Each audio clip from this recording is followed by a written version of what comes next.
Hello, climbers, and welcome to Climbing Mount CMMC. Back to the basics. Good job. Where is it going? Looks good. Hello, climbers, and welcome back to another episode of Climbing Mount CMMC, the podcast. My name is Kaleigh Floyd, and this is Bobby Guerra, and we are your hosts for Climbing Mount CMMC. And today, we are joined by a very special guest. Fernando, thank you so much for joining us. The things that you guys are doing are really, really incredible stuff. If you guys are not aware, if you're living under a rock and you don't know who CyberSec is, and you don't know what a C3PAO is, well, you're about to find out in this episode. CyberSec Investments and all that they're doing over there with their C3PAO is really incredible. You just hit over 100 assessments gone through your C3PAO. Incredible. It's really, really amazing. And I'm excited to talk with you today and just discuss really what it's like to go through working with a C3PAO. Many people that are contractors stepping into this space, they're new. They don't even know what a C3PAO is, and they don't even know how much an assessment is going to cost. Like, what is there a phase 1? Is there a phase 2? Is there a phase 6? They don't know how many phases there are, what's going on. And so today, my goal is to honestly use Fernando's incredible knowledge of what they're doing over there at CyberSec and just kind of share to many contractors who are listening to this, even MSPs that are walking their clients through this process, what they can expect. So, Fernando, do you want to go ahead and just share just what you guys are doing, who you are, and set the stage for you guys before we get into this topic? Yeah. So I'm Fernando Machado, Managing Principal and CISO at CyberSec Investments. I'm a lead CMMC certified assessor, and our organization is an authorized CMMC third-party assessment organization, and we're located in Melbourne, Florida. So my journey to CMMC throughout this entire process has been a long one. So back in January of 2020, we joined the CyberAB's Standard Management Industry Working Group, and our job was to basically create language and assessment criteria for what would be then the CMMC 1.0 assessment guide. Our group collectively had contributed something like 17,000 volunteer hours. We were formally recognized by the President of the United States with the President's Volunteer Service Award for our efforts. Later that year, the first provisional assessor class came up. And so if you look at the CPNs now, they're all the way up to like the 69, 70,000 range. My CPN is number 8. So been involved in this from the very beginning. And then in July of 2022, we decided to take the leap forward and become a C3PAO ourselves. At the time, the one thing that I always wanted to discover to see if it could actually be done was, can a one-man band actually do this? And it took me about 4 months of 12-hour days, but we were able to become the 29th C3PAO with just by myself at the time. So it took a lot longer than I was anticipating, but when you're by yourself, you're kind of constrained on time and resources. And then we recently became reauthorized in June of last year. So now we're good for another 3 years. And since before then, right, we had the Joint Surveillance Voluntary Assessments back then. So that program was where you would have DCMA DIBCAC, the Defense Industrial Base Cybersecurity Assessment Center, doing DFAR 7012 assessments in conjunction with C3PAOs. So the C3PAOs would do the 800-171 portion of the assessment, and then DIBCAC would pull the contractor aside to then conduct the DFAR 7012 portion of the assessment of having things like your medium assurance certificate, right? Are you flowing CUI down to your subcontracts in accordance with paragraph M and so forth? And then in January of 2025, we became authorized to conduct CMMC assessments starting on January 2nd. And from that point until now, we've conducted over 100 CMMC level 2 final certification assessments. And here we are today. And it's still just you. No. No. We've grown since Only then. you. I think we're up to 8 assessment teams at the moment, with some management structures in place that's kind of helping keep things on a very good process on how we do things. Yeah, that's great. I think a lot of people envision C3PAOs like this massive organization, that it's highly organized and has millions of years of experience in the industry, and that's not necessarily the case. I've seen quite a bit of divergence between the capabilities. So just becoming a C3PAO is a big undertaking and milestone that is not trivial by any stretch, but Right. to hit 100, that's a story. Like, Fernando, can you maybe sort of talk about the journey that took you from you being, I'm sure you probably kicked the door into management and said, "Hey, this is going to work out," and they're like, "What the heck are you talking about?" Like, can you kind of sort of talk the story from where you took it to now building that operational maturity to be able to run, multiple assessments at the same time in a week, right? Which is a challenge on its own. Everybody has different ways of how they write their SSPs and policies and components, and having a team to continually be moving people through that process is got to be quite a challenge. Can you talk to us about that? Yeah. So one of the things that I like to do very early on, and like we're going to discuss it here in a little bit, is kind of like that pre-phase one process, kind of having that discovery call and kind of understanding the needs of the client, figuring out who they are, what they do, what kind of external pressures that we're seeing.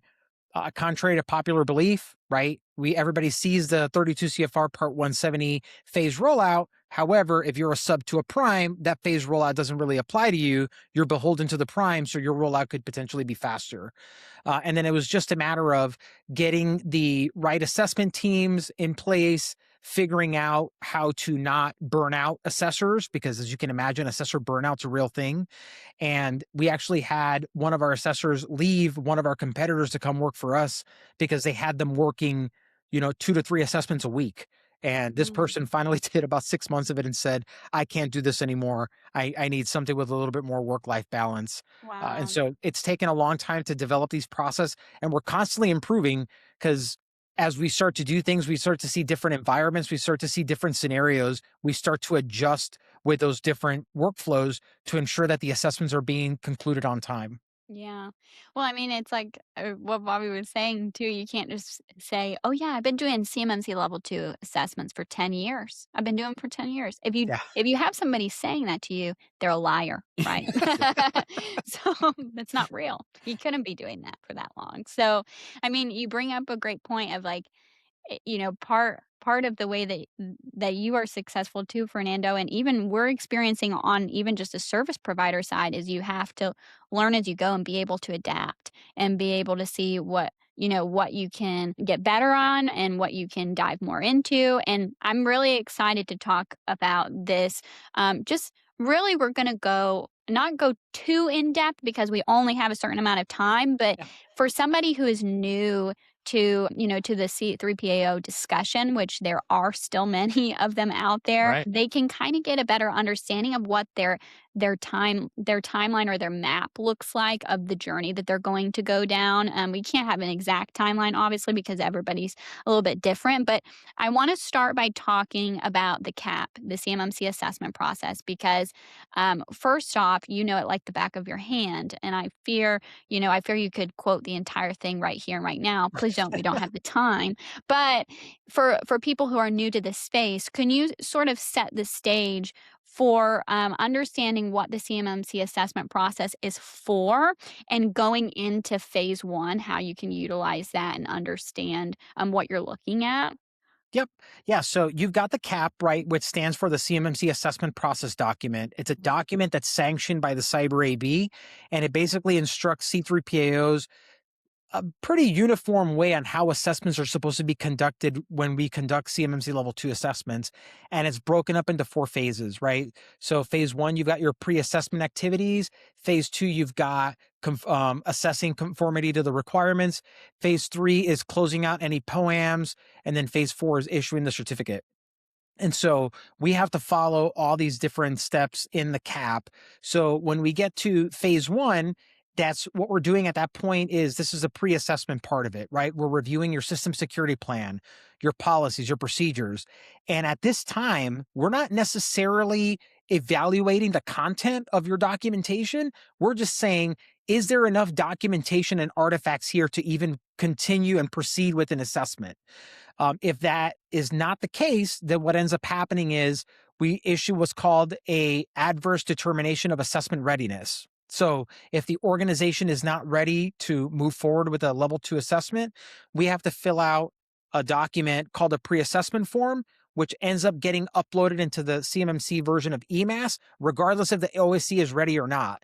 So what ends up happening is when we upload that pre-assessment form, whether you're ready or not, it now brings your organization, you become visible to the Department of War and demonstrating that like now for one reason or another, your assessment may take long. So you'll notice like we actually had the other day a client that we had an adverse determination for that we had to push out for another 6 months, but we still had to upload the pre-assessment form.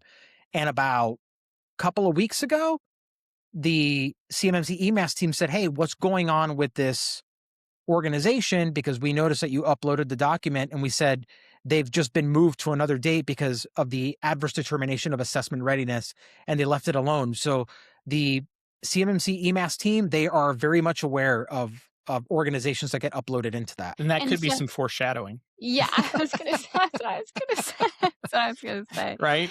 Yeah. So, Yeah. who knows? And so for people who also don't know about the term false starts, this has been mentioned a lot even by the Cyber AB in town halls or discussions when talking about the numbers of the ecosystem in general. Would you be able to explain where that falls in this discussion of going into phase one and, and how that pertains to that? Yeah. So usually in phase one, it's typically where the false starts happen is we'll have conversations with organizations and they'll say, this is what my environment looks like. I'm currently in Microsoft 365 commercial, which we know is not FedRAMP moderate, authorized, or equivalent. So at that point, we say, you're not even ready for an assessment at the moment. Come back and see us in 6 months. Or they don't even know what a system security plan is, or they don't have policies and procedures. Or one of the biggest ones that I've seen, I still cannot believe to this date, people not assessing to the assessment objective level. They will download NIST 800 171, totally forget that there's a second part to that document, 171A, and they don't assess to the assessment objective level. They download the NIST template and they just say, this has been implemented with no explanation as to how that document was implemented. And I'm like, you're probably not going to make it through an assessment. You're not ready to go. Come back and see us in a few months. And so let's say that happens, right? And you gave an example of like, okay, then we had to reschedule for another 6 months. Does the cap say specifically that, in a few weeks they could reevaluate you in another time frame? Does it give a time frame to where you have to push out that phase one for somebody, or is that kind of to the C3PAO's discretion of how they want to handle that? Yeah, it's up to the C3PAO. There's no timeline, right? But right, all the process, if memory serves me right, everything in phase one has to be completed before you get to phase two. So kind of like the assessor has to kind of make that determination of, at a high level, it looks like this organization is ready to proceed with an assessment before going into phase two, which is now you're assessing conformity to the security requirements. Yeah. So I think sometimes people kind of assume or think that because they're stepping into the space they don't know, like they don't realize you get to pick the C3PO, right? That you can go through and evaluate different C3POs because you have to pay them, right? So can you maybe walk me through how you feel the variance is there for people that are reaching out to you guys to be like, hey, Fernando, I want to use you guys. Like, what are some good questions to ask? What are some things what rights do they have to exercise as they go to discuss with you at the beginning, if that makes sense? So one of the greatest tools that are out there that came out probably about 1.5 years ago, and it's called the NDISAC C3PAO Shopping Guide for Small and Medium-Sized Businesses. And in that document, it literally tells you some of the questions you can ask your C3PAO that matter. For example, right, are you utilizing 1099 CCAs or are you utilizing W-2 CCAs? As you can imagine, if you're using 1099 CCAs, right, it's still a growing ecosystem. There's still a lot of learning curves. So you're going to get different varying levels of experience. You're going to get different varying levels of nitpickiness. Some people might be more nitpicky on MFA versus other assessors. So things like that, how many assessments have they actually conducted, whether it be JSVA assessments or CMMC level 2 assessments? Do they have experience with certain technologies, right? Are they experienced with on-prem manufacturing environments, or are they experienced with cloud services like, Microsoft, AWS, Google, and so forth? So these are some of the questions you can ask that C3PAO, and also processes, right? What do POAM closeouts look like? right? What does everything, all of that stuff look like? These are all good questions to ask your C3PAO. And if you're getting a deer in the headlight looks, I always say it's good to interview at least 3 or 4 C3PAOs to kind of see which one is the best fit for your organization, right? Depending on the work that you do, you may not have a choice on obtaining level 2 certification, but as an OSC, you have the choice of selecting the C3PAO that you're going to use. Right. And I think another good one to ask is like how they handle limited practice deficiencies. What's that process look like? So if, for those that may not know what that means, basically that was an old cap term. I don't think it's even referred to in the new cap, but it's basically if the assessor has a finding, how do they see that being handled as far as in how you can push back? If it is just something of the nature of maybe a number needs to be changed in a policy, would that still be considered a finding? Would that be something that you could say, we'll let you make some type of adjustments? C3PAOs have different perspectives about how those can be handled, even different assessors. Like when you're talking about, especially if they're using contract assessors, there can be quite a large swath of opinion, even with the C3P you're working, because they may have an ardent belief this way and an ardent belief completely different with another assessor that you might have. Whereas if you have teams that have been trained and they have a much more consistent perspective, you can tend to perhaps get a more consistent experience. I find that's a really good question to have, but how do you as a C3PO try to create that consistency? Because I imagine it's got to be really tough. Yeah. So it's why we when we onboard folks, like per our ISO 1720 process, we've got what we call ride checks, right? So you don't just get to jump in on an assessment right away. You've kind of got to, observe, slowly participate, kind of get your feet wet, understanding how the assessments are conducted and in what uniform manner.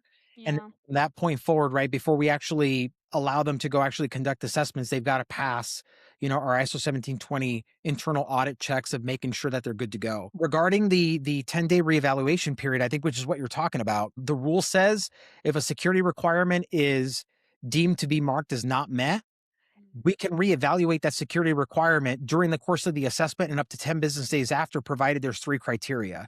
So the first one is, right, you provide additional evidence to demonstrate that the control is met. It doesn't change or limit the effectiveness of the other controls that have been marked as met, and prior to the assessment team submitting our assessment findings report. So as long as you're doing all 3, you're allowed to make technical and documentation changes, is how we interpret it.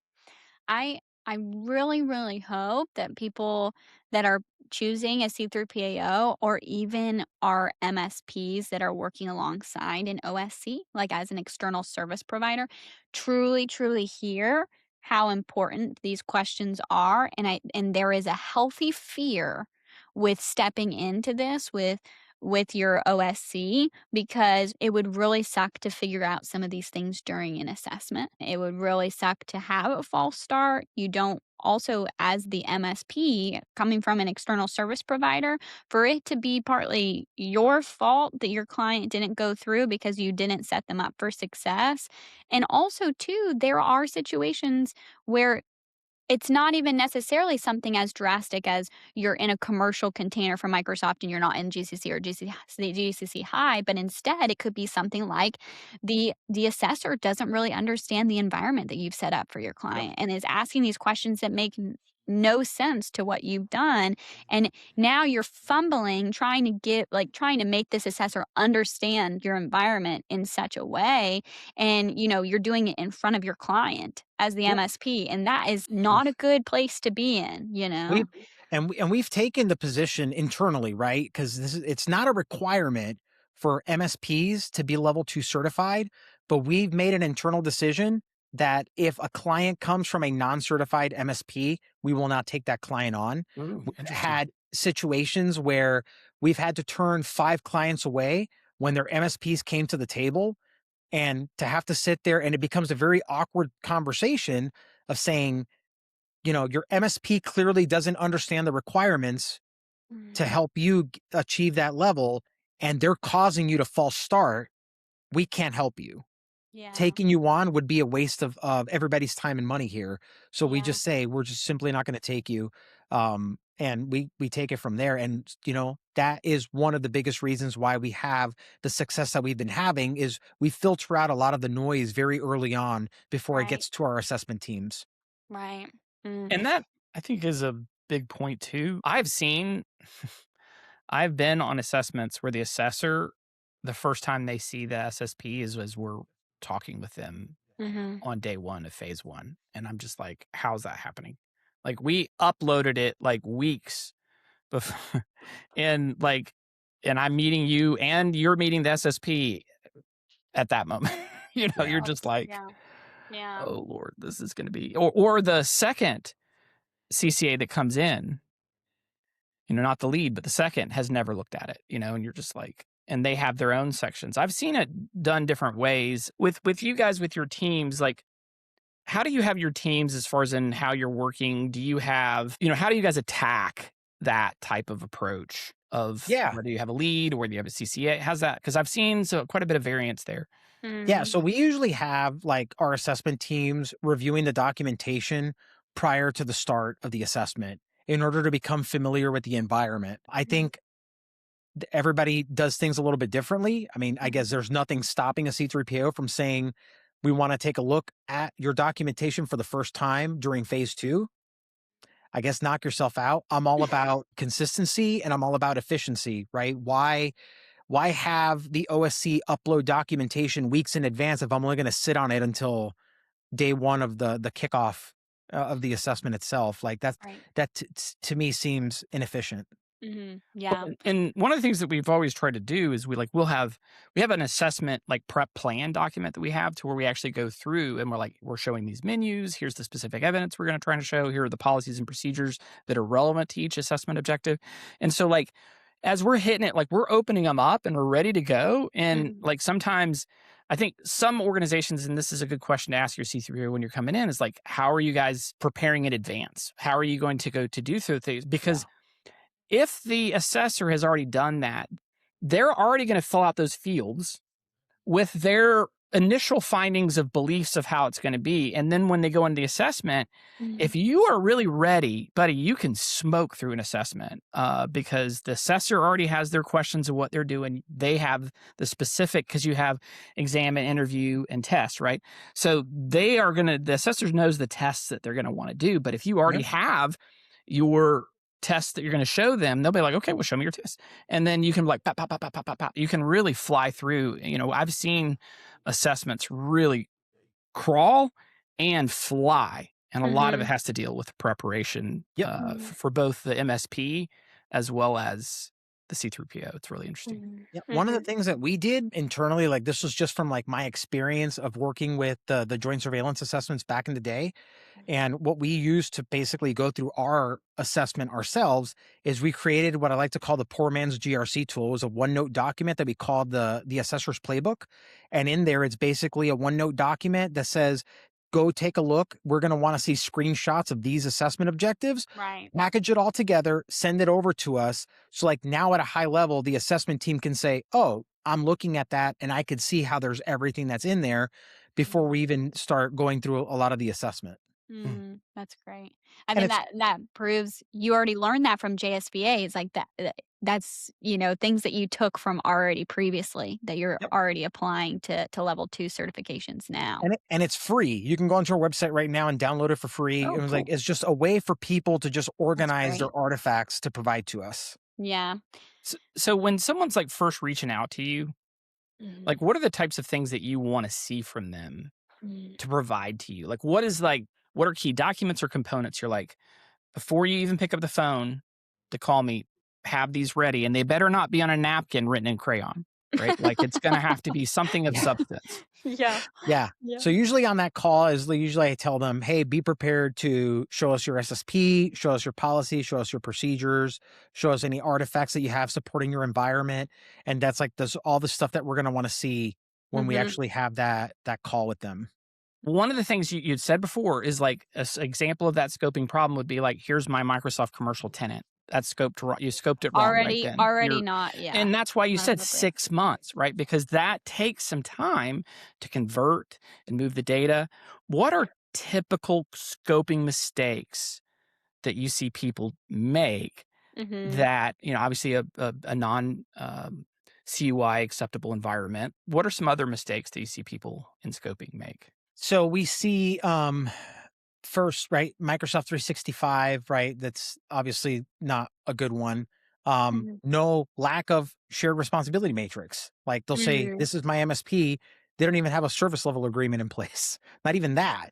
So I'm like, okay, so who's responsible for what? Oh, well, we do everything. Well, where are you showing me who's responsible for what? Because it clearly defines it in the 32 rule that we have to have a customer responsibility matrix to show that. And then also, right, folks, what I'd like to see too, and like what actually needs to be seen, is documenting your assets in your SSP in accordance with the scoping diagram, right? And having your CUI assets, your security protection assets, contractor risk managed assets, specialized assets, and out of scope assets, just kind of listing everything there. So like now when I'm looking at that, as well as like your data flow diagram, I can say, okay, now I'm starting to get a clear picture of the environment. Another thing that I also want to point to that's super important for folks to know, the C3PAO is there to validate your scope. They're not there to create the scope for you. And I've been hearing that a lot, right, lately. So I figured I'd go ahead and address that. So if you tell me my scope is XYZ, that's what we're going to evaluate. And just XYZ. My job is not to go snooping around, trying to go find different things. My job is to validate the scope that you've presented to us. Right. Well, and that's really important because I think sometimes people don't understand the importance of that because like the cage codes, right, of the locations and the offices, like if you're not including certain components, but you're doing services there, like knowing what's being done where, because once you've had your assessment and you validate it and you're like, oh, wait a minute, these 3 other locations actually we need to include, like you're toast at that point. You know, you're looking at a reassessment over again. And those aren't cheap. So pay attention to your scoping. And also, it's the department's stance right now that if you have to add a cage code or there's a significant change where you have to, there are no Delta assessments. You have to go through a full blown assessment all over again. And it's not enough to say, oh, I can just pay for another assessment. With 103 C3PAOs and 118,000 companies, I got to get certified. Availability is what starts to become an issue. Yeah. And I think a lot of what you were saying too, in your examples of the SSP, your examples of the assets, and listing those as well, I think goes to a lot of the times Bobby brings up the echo chamber that happens where these companies don't realize, hey, you're stepping in as this assessor and you're looking at this for the first time. You know, it's a book. You're trying to understand their environment and you're going to tell them what you're seeing here, what is being understood based upon their SSP, based upon their evidence at hand. And just like you said, you're not going to be a consultant for them. You're not going to make their scope. So they're going to tell you that, and then you're going to take what they have at this value and try to understand as best as you can what is going on. And so that, I think people forget that, and they're in this echo chamber and they're looking at it all the time. They're looking at this SSP, they're looking at this documentation, and they're like, it makes sense, right? It makes sense. But it makes zero sense to somebody coming in for the first time and evaluating it as a whole, and I really love that you said that, because I think people greatly misunderstand that, like, oh, somebody's coming to this for the first time and trying to review this, and they have to understand it all. So another thing I want to talk about, which Bobby took all of my time, so I'm going to end with this. Okay. Let me clarify. Bobby took all that time. And so we talked about phase 1, but I do just want to touch on the differences between phase 1 and phase 2 and for somebody who is new and stepping into this space. So phase 1 is very different when it comes to the evidence gathering, understanding the scope and understanding the boundaries, what you have, and seeing like, okay, this is enough to where we can move forward to phase 2. But could you explain to somebody just briefly what the difference is between that phase 1 and going into phase 2 and what that looks like for an OSC? Yeah. So phase 1 is, right in the name, is pre-assessment. We're trying to determine, do you have everything here to move forward with an assessment? So that when we get to phase 2, we're actually conducting the actual assessment, assessing to conformity of the security requirements of 800-171. And what we're doing there is we're doing things like during the in-brief, we got to make sure, right, that first and foremost, questions to ask your C3PAO, are they informing you of your appeals rights, right? Because that's in there. Every single C3PAO is supposed to inform you, and they're supposed to have an appeals rights process, right, per our ISO 1720 requirements that we have to meet. right? They have to document official meeting minutes and document any questions and answers between the OSC and the C3PAO. And then at this point, we start to introduce what's called non-statistical sampling. So this is where, for example, let's say you have 5 manufacturing sites all over the country, all managed under one system security plan. The assessment team can say, okay, out of the 5, we're going to randomly pick 3. And if the 3 are deemed to be good to go and they're adequate and sufficient, then we could say with reasonable assurance that the other 2 are good to go as well, since they're all under one system security plan, and it saves time and money for everybody involved. And then lastly, right, we get into conducting those daily checkpoints, right? One of the things that the assessment team has to do is at the end of each assessment day, they're supposed to say, hey, based on the control families that we've assessed, these controls are currently trending as met, not met, or we may have to leave them open pending additional clarification or documentation from you. So that could be, hey, we uploaded 400 documents and I accidentally left the access control policy out. I need to go get it for you. And right, I mean, it happens, right? You're uploading so much documentation, stuff is going to get missed. That's So, true.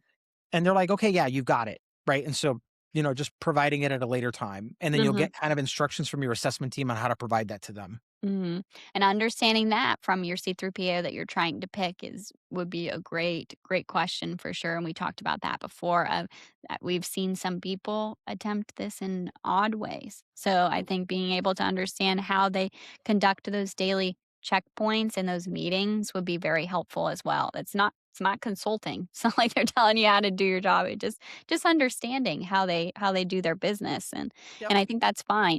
The last piece of that too is, how does an external service provider fit into that for somebody that is going into this thinking, which I've had this conversation multiple times with contractors. They're like, oh yeah, I have this MSP. They're going to come in and pop into this assessment when I need them to talk about these things. Could you just sort of explain how that connection works with that external service provider that's listed in the customer responsibility matrix that they've given you? Yeah, so we've got 2 flavors of external service providers, right? So you've Two got flavors. I was going to make sure we clarify the distinction. So Yeah. you've got an external service provider that is acting like an MSP, MSSP, right, on one side, and then another external service provider, which is a cloud service provider that processes, stores, or transmits CUI on the other side. So Right. traditional MSP, MSSPs, what I want to see is, and it would be the same thing on the other side, I'd like to see a shared responsibility. So for 311, right, it would be a shared responsibility. How are you authorizing system access to your authorized users, processes, and devices? And then I want to see how the MSP is also doing it on their side. And we would just go down the list and figuring out who's responsible for what. Contrary to popular belief, you can't have a 98% inheritance, right? So that doesn't exist. We were on a Because panel and that literally came up. Remember? Yeah, We you were guys were at both on that CS same and some panel, and dude's somebody like, "Oh, said I that do they like did. all of it." And we Yeah. all brought our mic up. I'm like, "No, dude, that's not happening." Nope. Yeah. So, right, they can't determine who gets access to an account with that access to CUI. They can't determine who conducts background checks. They can't determine who, Right. training and so forth. Right. There's a whole bunch of things that it's at a minimum is a shared responsibility or the customer responsibility solely.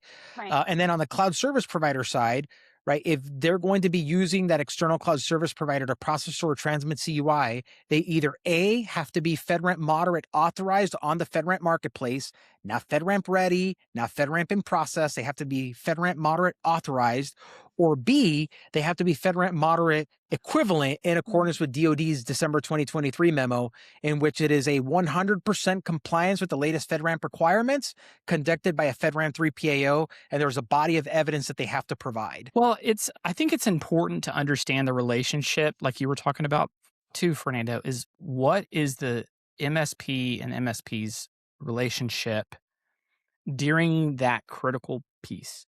Yeah. So is the MSP going to help you get ready, or are they just going to do their part and then look at you to do yours and that's it? And understanding, like for us, what we do is we're all in or nothing. So we will take you from 0 to 110. We don't do projects just for someone to build a tenant and then give them the keys and walk away. Like we only do full service engagements or we don't do it. And so from that, we're expecting to take them, build their documentation, create the whole component, build their tenant, sit the assessment, talk through the parts, and go and be able to speak. So that is how we've built our system and how we're going to work.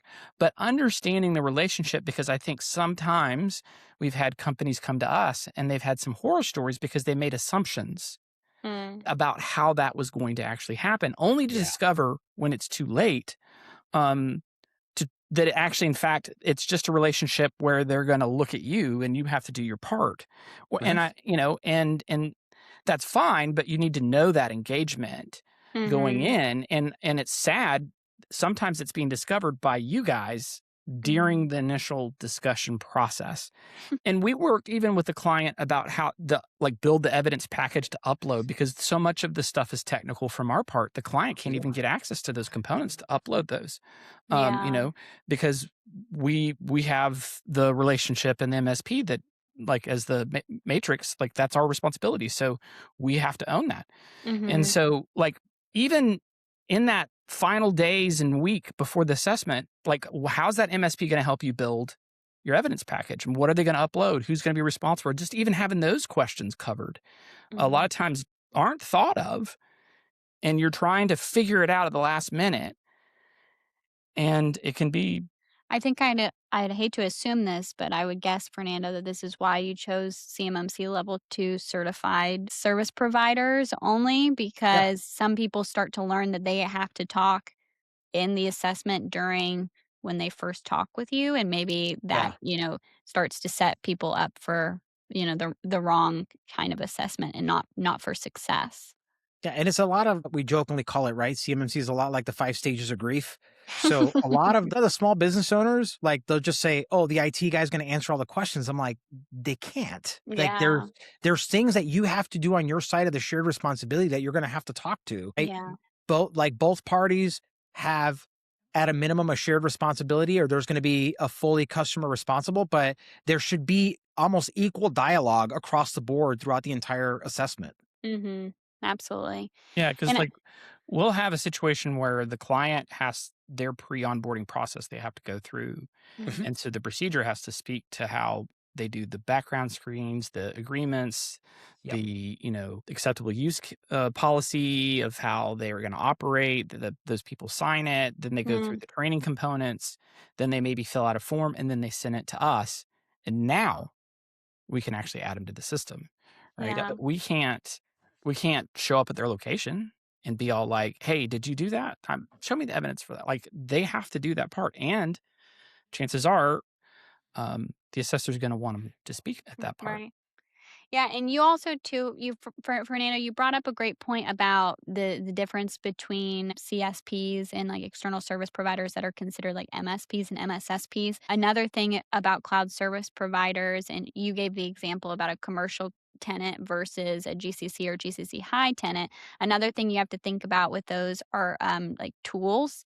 Yes. If you're bringing an external service provider, I did just want to mention that briefly because I've heard a lot of people not get through phase 1 for this example. And I think you touched on that before, but just, they don't think about, oh, this tool is actually considered a CSP and can do such things. And because of that, it's not FedRAMP authorized. And what happens there? Oh no, here we go. And so those are some of the things that you have to think about when you're an external service provider, bringing tools into that OSC's environment, and just being an OSC that has tools in their environment as well, right? Yep. Agreed. Yeah. So all of that to say, this is a really, really easy thing to do. I'm shocked that not many people have done it yet. Fernando's got 100, but come on, guys, let's see if you can beat him. And we're going to see how no, I'm just kidding. This is no small feat. This is a really huge accomplishment. Congratulations, you guys. Congratulations, Fernando and your team. You're doing incredible things in the ecosystem. I hope that many people learn from what you guys are doing. I really hope that we can continue to build up these contractors that need this, that are absolutely scared to death of this November 16th deadline that they are now, panicking about. We really need not only C3PAOs that are doing it right, we need service providers that can help people implement it right. We need OSCs that are, getting in the boat and rowing and not just trying to sign up for the next assessment, but understanding what they're signing up for, really understanding what an SSP is, how they can make it right, and how they can successfully secure their environment and how they can safeguard CUI. So Yep. I hope that with what Fernando has shared today, and honestly, we could have kept going. And Fernando has amazing discussions in a lot of different, like CS5 West. We saw him at KuiCon just a little bit ago. You can see him at a lot of different conferences. Do you have a page? I should have asked you that. We actually have on our CyberSec Investments website. I think we actually have like an events page, and it shows where I'm going to be bouncing around the country.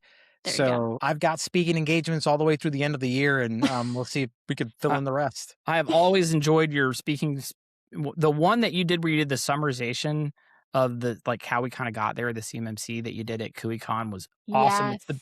I think it was the best way to explain that. I've heard it. It's almost like an Easter Sunday service. Like you've heard it so many times. You're like, how many times are we going to talk about, this Easter service, type thing?